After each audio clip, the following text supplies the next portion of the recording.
What's up, ladies and gentlemen of Back. the world? Guess what? We're back. Who's back? We're back. The We're back. boys. It's Benny, it's the Stigler, and the Dos Bat. Chief Dos. Oh, Chief Uncle Dos Boss. Bringing you an episode of, what do we call, Benno?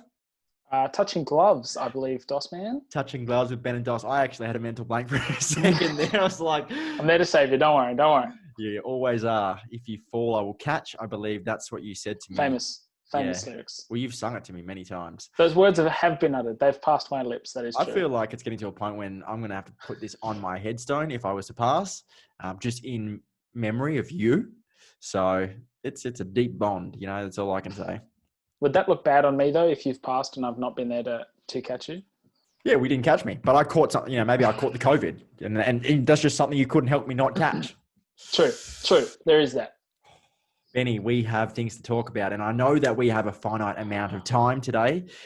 You have dad duties, don't you? I do. For anyone listening that has children, when they get sick, they are an absolute handful. So you just got to do what you've got to do.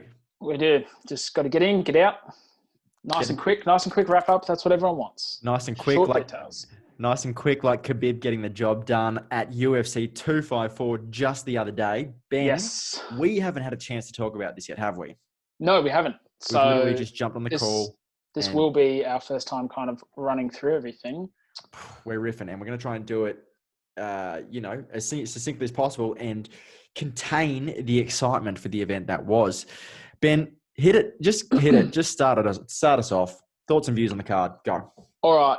For me, I think it's been one of the best cards of the year. I mean, 6 fights, 5 finishes. It's what people pay money for, isn't it? Indeed. I mean, if you bought the pay-per-view, you may not have got your money's worth because the only fight that went for longer than 2 rounds was the Whittaker fight. So they were short fights, but they were entertaining. That's one thing for sure. So we started the night with Ankalaev versus Kutalaba. Yep. Big fight. Very entertaining. And yeah, Ankalaev, the man keeps on rolling, 14-1 now with the KO. The back end of round 1. Yeah, we had a quick. What were your thoughts, Dos? Well, we didn't have a bet on it. We had a verbal punt, and I think we both picked Kutalaba, didn't we? I think we did, yeah. But it's hard. You know what? I'm learning? You just can't bet against the Russians. They're a different breed, aren't they? There's no point. So no. Let's have a look. They're a different breed, the old Dagestanis. Yeah, round 1, TKO, KO, 4 minutes, 20 seconds in. Just want to check, is my audio cutting in and out on your end? You were kind of, like dropping in and out. It's a lot smoother now. Okay, that's good. I'm going to try and make sure that doesn't happen again. Yeah, it's a lot smoother now. Yeah, they just get it done. They do, yeah. They're bloody impressive, I tell you what, aren't they? Yeah, let's have a little scroll. I'm going to just scroll up with you here, and we'll just sort of rattle off the wins real quick. We had Magomed Ankalaev beating Kutalaba. We had Lauren Murphy with a win, 2nd round submission. That one was over Lilia Shakarova. Then we had Jacob Malkoon. I don't know how to pronounce that one, but Philip Hawes. Yeah, Philip Hawes. Yeah, that was quick. That was 18 seconds. Yeah, it was just lights out, nice and quick. Boom, done. That was, I believe, that was the fastest, or the second. It's the second fastest in middleweight history. Yeah, for a debut. Yeah, that would probably make sense.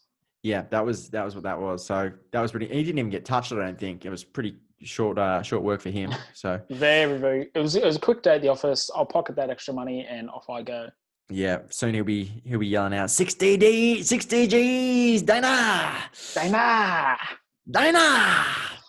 But then we had a heavyweight bout. Now run us through that one. Now that we're getting to the big names, Volkov and Harris. Yeah, Volkov and Harris again. I thought this was going to be. I think we touched on it in Walt Harris being similar to, say, a Mark Hunt type fighter with lots of power, but I mean, at 13-8 going into this fight, it almost is like a 50-50 coin flip for him. And I think we both verbally punted on Volkov. We thought he'd get the job done. Super experienced at 31-8. prior to the fight. Yeah. And, mate, I mean, he didn't let us down. Yeah, came in with the goods. Early round 2 KO. Yes. You just stocks rise. Yeah. Volkov after that fight, I think. I have a vague memory, and anyone who goes back and watches the last episode might catch it, but I have a vague memory of saying that the head said Volkov would win. The heart wanted Walt to. I wanted to see a W on his side, but he came out strong. He came out quick. He was moving really well. Volkov is a huge dude, super rangy. He's a big man. He's very long, real long. Yeah. And, it's a problem for most people. But the thing is, it was just kind of it was a weird ending. He got the kick to the body and he was done. But I thought he moved well. But prior to copying a few hits in the second, he was moving well in the first. Yeah, I mean, it was definitely hard to it was one of those fights where even at the end of the first round, you weren't 100% sure on who really had the upper hand going into the second round. Yeah. And then as you said, that stoppage really just came about pretty abruptly at the start of the second round there. It was 115, I think. So yeah, I mean, 116. Yeah. When we're dealing with the heavyweights, though, Dos, it's they tend to finish pretty quickly when it comes to knockouts. Yeah, totally. And you don't, getting hit by anyone that weighs at 250 plus pounds, it's probably going to put your lights out pretty quickly. It's like, do you want to choose behind, one of their fists, or do you want to cop a cinder block to the face? It's one of those sort of situations. Exactly. It's pick your poison. Pick your poison. But entertaining nonetheless. But then that obviously preceded the two fights that we were most excited for. Yes, the return of Rob Whittaker, the Ripper Cannonier, which we both got that wrong. We did. We were banking. We had Cannonier. You thought he'd get the job done. My personal opinion, I would have loved to see this fight go for 5 rounds. I would have loved for it to be a 5-round fight. Yeah, I think it deserved to be a 5-round fight when it's number 1 ranked versus number 3 ranked. Rob did it. Got unanimous decision, 2 rounds to 1. Good fight, really good fight. I think it was a good return fight for Rob as well. I think I mentioned in the previous episode, I thought maybe the loss to Izzy would have been a bit humbling and maybe thrown him off his game. Yeah. No, he came back. He showed what he normally showed before the loss, and it's a tricky one now. I mean, does he get the fight against Izzy now, or what do you think? I reckon he does. Look, he looked really good. We both were talking about... He looked very slick. We both said Cannonier would get it done. He's a scary dude. He hits like a train. We were like... He just had so much momentum as well. He had the hype, Yeah. We bought into the hype. We did. But we should know better, Ben. We've been doing this a while now. O'Malley let us down. Now Cannonier's let us down. These are the 2 rules. Don't bet against the Russians and don't buy the hype. Yeah, that's it. That's literally 100%. It. And then if you want to follow those rules, you're going to make a lot of money, but don't general rule of thumb. Don't hold us to it. Yeah. Don't bet against the Russians. Look, I thought when I was watching before I started watching the embeddeds, so we had our little talk. I said, I think Cannonier gets it done. Robbie Whittaker, though, I saw him in the embedded videos and I was like, man, he looks really good. He looks confident in himself. He looked full, like he didn't look depleted or anything. And he looked like he was moving really well in the training. And then obviously in the real fight, he came out and I was like, man, he's just so quick. He has to be, I think Izzy is the quickest. Yeah. And I don't know if anyone would really argue with that. He's very elusive. But Whittaker is quick, man. His jab is just sensational. It's a really good snap jab. Like he can just boom, and then he's just out. Yeah, he's really good at exactly. Yeah, just closing that distance, landing what needs to be landed, and then getting out. Yeah, and that before anything gets thrown back. Just a case of, again, like, yes, Cannonier's got some dynamite in his hands, but it's of no use if you cannot hit. If you can't hit it, yeah, exactly right, 100%. I 100% agree. I thought Rob, he looked good. I agree with what you said. Like, he looked solid and he looked really healthy. Yeah.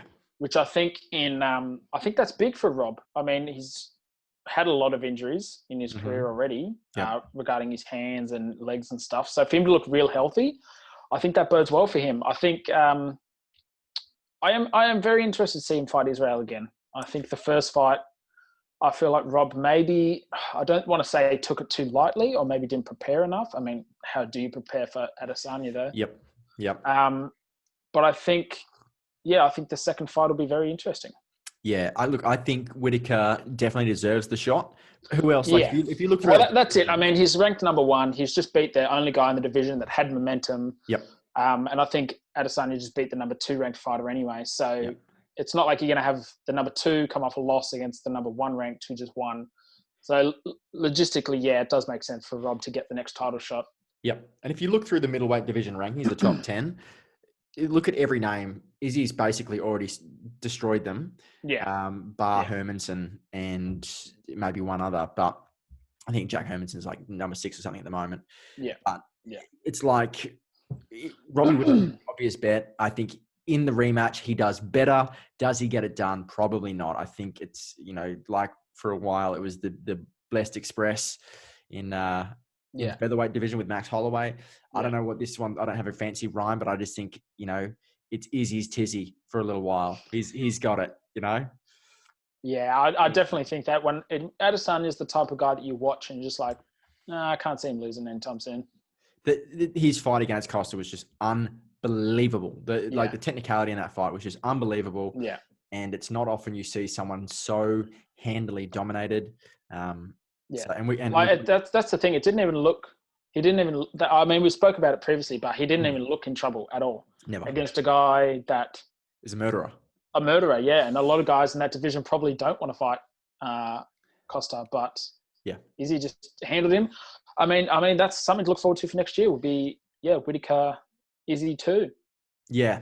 And that's if it actually happens, maybe Izzy decides to go up to light heavy. We'll see what happens. Anything could happen. There's a lot of beef. There's a lot of beef with John Jones, a lot of back and forth with John Jones at the moment. So will he come down from heavyweight? I know he's working his way for a fight with Stipe at the moment. So yeah, I think that's his goal first. Will be. I mean, it's obviously all speculation. Everything we're talking about now is speculation anyway. But I think the goal for Jones is definitely the light heavyweight strap, and then after that, if Izzy's still middleweight, then I reckon that's probably the fight that people want to see. So now Benno, it'll be huge. It'll be a great fight.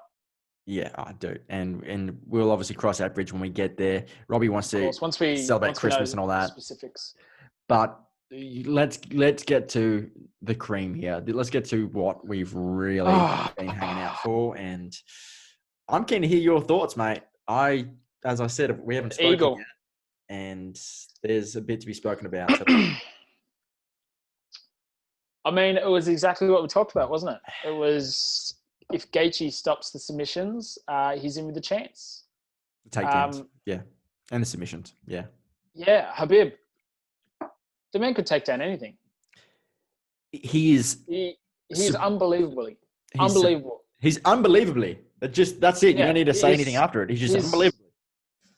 Yeah, it's just amazing. It's I think you spoke about it all the guys that he's training with over there, like DC and everything like that. Just spoke about just how strong he is when he gets a hold of you. Oh, mate. I mean, he's showed it fight after fight, and I fully understand that his type of fight technique and strategy maybe doesn't entertain a lot of people, being that it's a lot of just wearing opponents down, just take them down, lay on them a bit, go for submissions, land the strikes where it's needed to. But, mate, I mean, it's effective. No one's found a way to stop it, even though you know that that's his strategy. Yeah. I think that says it all about his technique in the fact that every single person in the UFC that he's fought knows what the strategy is, and not one single person can stop it. Yeah. Look, it took me a while to come around to Khabib, to be honest. Khabib. Yeah. If I want to say it properly, because of that reason. I wasn't really a fan of his style initially. Yeah, same. Very, very true. Very true. And again, we were talking about hype trains a moment ago. I thought he might have been a bit of a hype train. Yeah. Now, looking at his body of work and looking at his entire history. So what I actually did last night, Benno, is I was in the biggest YouTube vortex, just going back through all his old Sambo fights. Yeah. He's always been that good. Yeah. His striking was not as crisp. Like he got better at striking, definitely, since entering the UFC. Yeah, but his wrestling's always been at a god tier level. Unbelievably good. There's the only loss. So basically, the only loss he's had in his entire career was one Sambo match when he was 16 as an amateur. So as a pro, he's been undefeated, but as an amateur at 16, fighting a 25-year-old Dagestani mountain man, he went for a win and a loss with this gentleman, and it was by decision. It wasn't even a finish at the age of 16. 16, yeah, fighting a 25-year-old. Unbelievable. And just his throws, his tosses, his transitions, that transition at the end, the way he just, he got kicked in the leg, and instead of falling back, he just fell forward and turned it into a single leg takedown. Gets down to the ground, takes the back. It was just... It's just clinical. It's absolutely clinical. Sorry, then he gets mount, and then you just see as soon as he's in mount, you see the leg creep up by the head. Yeah. All of a sudden, he's cinching in the triangle. You got the head and arm in there. And it was, you see, I was listening to a Gracie breakdown earlier about this. Yeah. And he talks about how there's an opportunity there for, because Gaethje's really strong. So he wanted to go for the slam, which he could have done. But if you watch what happens, Khabib's got the triangle, and as Gaethje starts to pick him up, Khabib reaches under the leg with his right hand and just purchases it there. Yeah. And Gaethje can't lift him up, so he gets maybe 12 inches off the ground, has to go back down, puts himself in a more disadvantageous position. Well, that's the risk with the slam, really, isn't it? Yeah, and it's exactly what happened. And now I'm hearing things, I was watching a DC interview before with Ariel Helwani, and he was saying that after the fight, Khabib said to him that he didn't want to hurt. So he was thinking about this in the fight. This is how unreal Khabib actually is. I think I know where you're going with this, and I was going to bring it up after. You tell me your spiel here. So what I read today is that Khabib heard in pre-fight interviews that Gaethje said, if he puts me in an armbar, he's going to have to break my arm because I'm not tapping. Yeah. And Khabib had him in the armbar originally, and then remembered what he said, and then didn't want to actually hurt Justin in front of Justin's parents that were there watching. Yeah. So decided to transition from the armbar to the triangle instead. Just thought he'd show him a little bit of mercy. Yeah. I mean, it says a lot about it does. It says a lot about the guy that he's still very humble and doesn't want to cause excess damage. Yeah. You know what I mean? He doesn't want to cause more damage than he needs to, because Gaethje is the type of guy that he probably wouldn't tap, and you probably would have to break his arm. Yeah. But for Khabib to show that kind of fight IQ, mate, the guy's phenomenal. He's just, there are levels to it. And when you look back, even at his record, a lot of people tend to spout off that he never really fought anyone of note. Oh, if you look at his whole career, right? It's since the UFC. The first guy he fought, Charles Roos, he was an Olympian, and he was a top candidate in the WEC. Minced him, right? Yeah. Abel Trujillo, a bit of a journeyman, but nonetheless, he was a dangerous dude when he was on. You watch the way he ragdolled Abel Trujillo. It was ridiculous. I think, is that the one where he's basically just like suplexing him around the ring? That was that one, yeah. And he literally, that's the best descriptive term, is he just ragdolls him. It was it's like watching, a dog or a pit bull with a little toy, just shaking it around in their mouth and just like tossing it in the air. Yeah. That's what he was doing to this man, to another man the same size as him. Another grown man, yeah. I actually do remember watching that, and like Abel's just like kind of slumps in his arms. He's like, oh no. He had nothing. He could do nothing. And then as you go through, he fought dudes like Pat Healy. Pat Healy was a beast. I think at one time Pat Healy might have even been the interim champ, or maybe had the champ belt, the championship for at least one fight. I think so, something like that, yeah. From memory, I think he got it, or he was right there, and he got disqualified for having cannabis in his system or something. This is maybe 5 years ago or something, 6 years ago. Might have my dates off there, but you could look into it, do your own research. RDA, former champ, former killer, right? Yeah. Ala Quinta, yes, he might be a journeyman, but he was He's right at the top. he was up He's right there. at the top. I mean, his resume, I agree. I think his resume speaks for itself because if they're not UFC champions, they've been top of their field outside UFC, whether it be, say, judo or Olympians or anything like that. They're all legit fighters. And I don't think anyone can really take off or question the fact that he is 29-0. 29-0 now. I mean, it says it all. It says it all. And if that is his last fight, I mean, it's a hell of a fight to go out on. Mate, he has never looked like he always looks good, but he's never looked that good. Like Gaethje's a monster. Yeah, he's a monster of a dude. An absolute monster of a bloke. He's a terrifying dude. And when you watch the way he completely dismantled Tony Ferguson, who was on an absolute tear. He was my pick for the guy that would beat Khabib. Yeah, was Tony Ferguson. You and I really, he's the only guy that we flagged that could potentially beat Khabib was Tony Ferguson. He is still, and look, Tony's, he lost a little bit of stock in that last fight. He's not in the way that, like, he took a million punches. He took a million punches that would kill another man. But if you look at his style, like, he's very dangerous on his back, and Khabib's really good at getting people on their back, and he's got really good jiu-jitsu. So he would put up a better fight on the ground, you would think, than Gaethje or Conor or something like that. Yeah, that's why he was dangerous, and I still, that's always going to remain a mystery. Could he have done it? Well, I think that fight was organised about 2 or 3 times, and it always fell through. I think it was nearly 5 times, Benno. Yeah, it was heaps. Ridiculous. Yeah. Oh, I'm looking. I've got Khabib's record here in front of me. Don't forget, we had his second fight in the UFC was Gleison Tibau. Oh, okay. Well, that would have been when Tibau was still juicing. So yeah, he was right in the thick of it. He was juiced to the gills, and he was already so experienced. He'd had so many fights. I think at that point in time, he'd had almost as more time on the mat or more time in the ring in the lightweight division than anyone had at that point. Yeah. Then he smashed Tavares. Then he smashed Trujillo. Then he smashed Healy. Then he smashed Dos Anjos. Then there was that random dude, Horcher, who ended up getting the fight and just getting minced. And then poor guy. Then he had Johnson. Remember, Michael Johnson came out and was just throwing hammers at him, and he was, and Johnson's no slouch. Barboza is no slouch. None of these guys, Poirier, Conor, Gaethje, none of them are slouches. Yeah, he's made everyone look average. That's it. No one's looked good against him.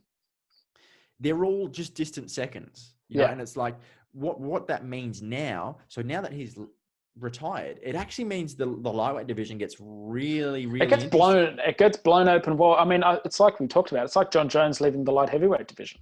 Yeah.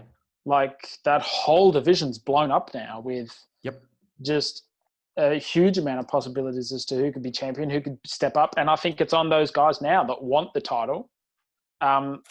Like your Tony Fergusons, your Dustin Poiriers, all those guys to really start throwing the hat in the ring. And well, I think we're going to see a lot of interesting fights come next year.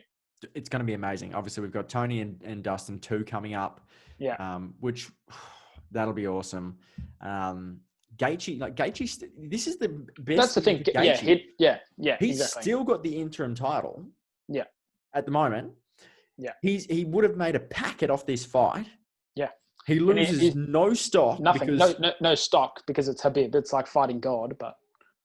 So, and he gets the chance more than likely to get the title. Yeah, exactly. Yeah.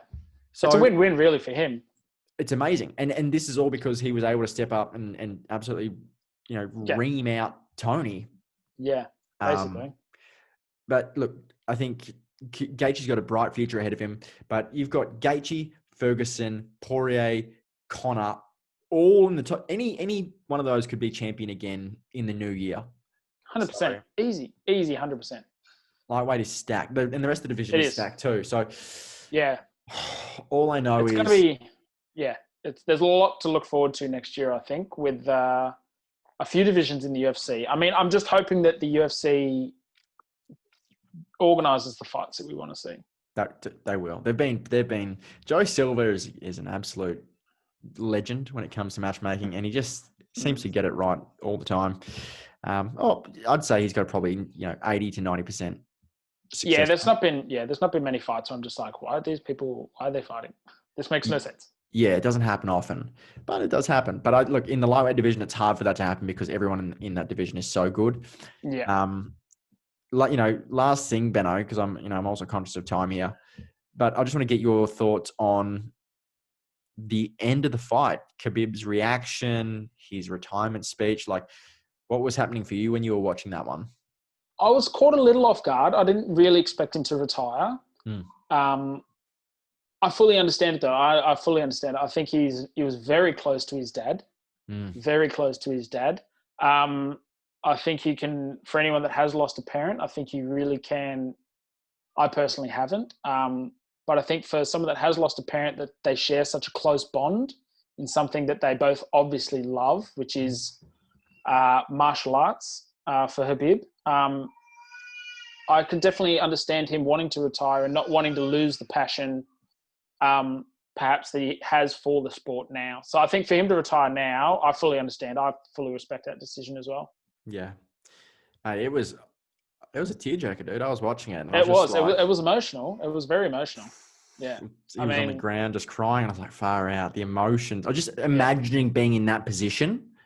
Yeah. And not even knowing at that point that he was going to retire. Like a few minutes later, he's like, this is my last fight. And, when he says what he's going to do, he means it. He's like... Yeah, he's not the type of guy that's going to just come out of retirement and be like, oh, actually, I'm bored. I might fight again. Yeah, he's very much a man of his word. So it'd take a lot, I think, to pull him back out of retirement. I don't see it happening at all. I can't see him coming out of retirement for anything less than a super mega fight, really. If it was going to be anything... Three-way fight between him, GSP.